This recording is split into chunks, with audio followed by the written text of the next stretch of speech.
Hello les copains, on se retrouve aujourd'hui pour une nouvelle vidéo. Ça va être des conseils pour monter en cordelette avec un petit bonus à la fin. C'est parti!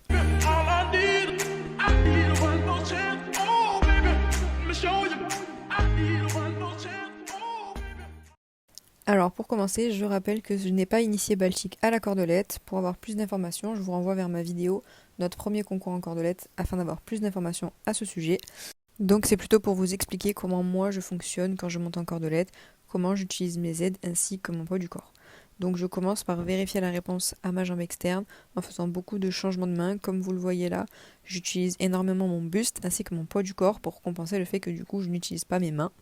Lors de cette séance, je comptais essayer la liberté pour la première fois, donc c'est pour ça que je ne touche pas la cordelette, du moins le moins possible.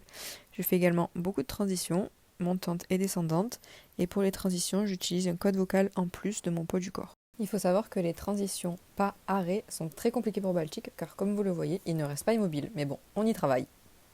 Puis ensuite, on continue de s'amuser, on a profité du petit slalom qu'il y avait dans la carrière pour justement tester un petit peu les différentes réponses aux jambes. Puis ensuite, j'ai essayé de faire la même chose au galop, mais il n'a pas voulu, donc on s'est fait un petit changement de pied avant de tester la liberté. Donc vous l'aurez compris, cette séance c'était la toute première fois où on allait du coup monter en liberté. Donc après avoir fait tout ce que je vous ai montré, on a décidé donc d'enlever la cordelette et on commence gentiment à marcher. Je vous avoue que de ne rien avoir à tenir dans les mains, c'est extrêmement perturbant. Honnêtement, on se rend compte qu'on utilise vraiment beaucoup trop nos mains. Pareil, j'utilise mes jambes, j'utilise mon poids du corps pour essayer de tourner. Je vous avoue que c'est un peu compliqué même pour lui. Je pense qu'au départ, il n'a pas dû trop comprendre, même si en soi, avec la cordelette, ça se passe très bien.